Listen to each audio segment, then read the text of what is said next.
नमस्कार दोस्तों, आप सभी का स्वागत है ऑप्ट्यूजस पे। तो CUET एमएड एंट्रेंस एग्जामिनेशन के लिए जो है डिटेल रहेगी, पर यहाँ पर हम बात करेंगे दिल्ली यूनिवर्सिटी के जो एमएड एंट्रेंस होते हैं उसकी बात करेंगे।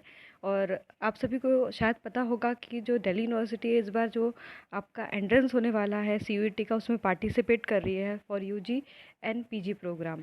ठीक है, PG और UG प्रोग्राम के लिए कर रही है। तो जो एमएड का प्रोग्राम है वो भी आपके PG के एंट्रेंस एग्ज़ाम में आ जाएगा।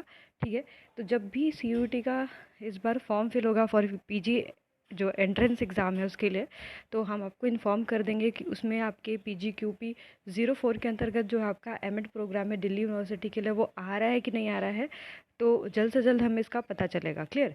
और अगर आप हमारे बैच को ज्वाइन करना चाहते हैं CUET एमएड एंट्रेंस और या फिर आपके दिल्ली यूनिवर्सिटी एमएड एंट्रेंस का, तो आप ज्वाइन कर सकते हैं। डिटेल में बता दे रही हूँ आपको।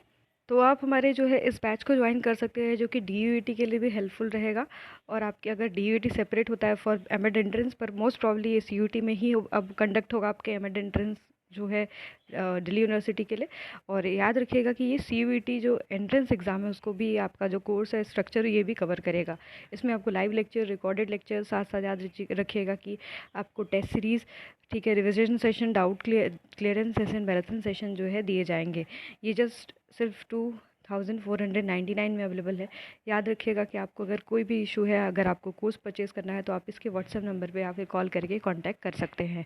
ठीक है, और लगातार हमारे चैनल पे जुड़े रहिएगा। यहाँ पर हम आपको क्वेश्चन आंसर आपके जो एंट्रेंस एग्ज़ाम से रिलेटेड वो भी कवर करवाते रह रहे हैं। अब दिल्ली यूनिवर्सिटी का प्रीवियस ईयर पर भी हम जल्द से जल्द हल करवाएंगे। ठीक है, तो डिटेल देख लेते हैं कितनी नंबर ऑफ़ सीट है दिल्ली यूनिवर्सिटी में फॉर एंट्रेंस एग्ज़ाम। तो यहाँ पर जो नंबर ऑफ़ सीट डिस्ट्रीब्यूशन है फॉर अनरिजर्व कैटेगरी के लिए जो है 25 सीट है। SC के लिए आपकी 10 सीट्स अवेलेबल है। ST के लिए जो है 5 सीट है। OBC के लिए 17 सीट है। यहाँ पर EWS के लिए 6 है। और टोटल नंबर ऑफ़ सीट जो है 63 है। PWD कैटेगरी के लिए 3 है। एंड WAP कैटेगरी के लिए आपकी 3 सीट है। तो नंबर ऑफ़ सीट्स काफ़ी ज़्यादा है। ठीक है, और बहुत जो है आप जैसे जब आप CUET की तैयारी करेंगे, एकदम सिलेबस भी अगर DUET कंडक्ट अपना सेपरेट करवाता है उसके लिए भी एकदम सिलेबस भी सेम है आपका, उसमें कोई भी डिफरेंस आपको नहीं मिलेगा। पर याद रखिएगा कि पूरी 100% ये संभावना है कि जो DUET मतलब आपके एमएड एंट्रेंस होता था वो अब CUET में ही अंतर्गत होगा। आप सभी को शायद ये न्यूज़ नहीं पता थी, क्योंकि मुझे अभी कुछ दिन पहले ही कमेंट मिला था कि क्या मैं DUET का क्या तैयारी कैसे स्टार्ट करनी है। पर याद रखिए कि DU का एंट्रेंस अब जो है CUET के अंतर्गत ही कंडक्ट होगा। ठीक है, अब रही बात एलिजिबिलिटी क्राइटेरिया की, कौन कौन जो है इसको जो है भर सकते हैं इस फॉर्म को। ठीक है, तो यहाँ पर जो BEd होंगे, ठीक है, आपके, या फिर BA BEd, BSc BEd है, मिनिमम जो मार्क्स होना चाहिए 50%। ठीक है, एग्रीगेट यहाँ पर BEd में भी 50 होना चाहिए। DLED में अगर है तो 50% मार्क्स। ठीक है, आपकी BLED था वो DLED में, तो DLED में भी 50 एग्रीगेट मार्क्स आपका होना चाहिए, तो जाके आप यहाँ पर जो है एडमिशन ले सकते हैं। क्लियर। और यहाँ पर आपको रिलैक्सेशन भी मिलेगा आपके जो कैटेगरी है, आप जिस कैटेगरी से बिलोंग करते हैं, जैसे SC ST OBC EWS, इन सारे कैंडिडेट को जो है सुपर न्यूमरेरी सीट के लिए जा सकते हैं। जैसे आपके जो आपको दिखाया गया कि इतने नंबर सीट है आपकी SC कैटेगरी के लिए, जैसे आपने देखा कि 10 सीट्स आपके SC कैटेगरी के लिए है, तो आप इन सीट्स के लिए जो है जा सकते हैं। आपको इसके लिए अपना जो भी बेसिकली आपका रिजर्वेशन के लिए आप बनवाते हो वो पेपर आप जल्दी से अपना बनवा लीजिएगा। ठीक है, अब यहाँ पर आपका जो एंट्रेंस है, जैसे अभी CUET जो कंडक्ट होता है बेसिकली वो 400 मार्क्स का होता है। ठीक है, तो यहाँ पर भी आपका जो एंट्रेंस है वो भी 400 का ही है। 2 आवर्स का पेपर होता है जिसमें कि 100 क्वेश्चन होते हैं, और 4 जो होते हैं आपके बेसिकली एक एक क्वेश्चन 4 मार्क्स के होते हैं। ठीक है, यहाँ पर नेगेटिव मार्किंग भी होती है। अगर आपने गलत क्वेश्चन किया तो 1 मार्क्स आपका डिडक्ट कर लिया जाता है।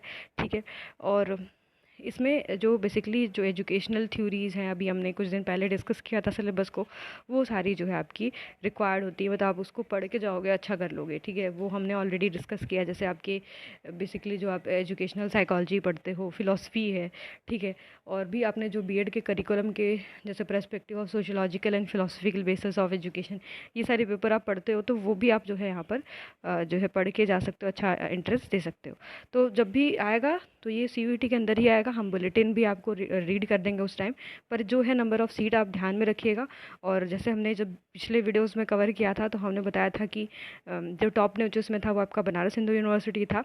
अगर यहाँ पर DU आता है तो ये DU भी आपके फर्स्ट रैंक में रहेगा। फिर HCU था, ठीक है। फिर आपके जो है मैंने बताया था आपके पौंडीचेरी यूनिवर्सिटी, ठीक है, एक दो और यूनिवर्सिटी का नाम मैंने लिखा था, तो वो वीडियो अभी आप देख सकते हैं और प्रेफरेंस अपनी फिल कर सकते हैं। ठीक है, तो ये जो है आपके लिए बेसिकली आपका जो DUET है उसके लिए, उसके बारे में बात रहा। पर याद रखिए, कंफर्म रहिएगा कि DUET अब CUET के अंतर्गत ही जो है होने वाला है, इसमें कोई भी जो है दो राय नहीं है, क्योंकि ऑलरेडी हम दिल्ली यूनिवर्सिटी का जो उनका इंफॉर्मेशन बुलेटिन आया था कि अब हमारा जो DUET है वो आपके CUET में कंडक्ट होगा।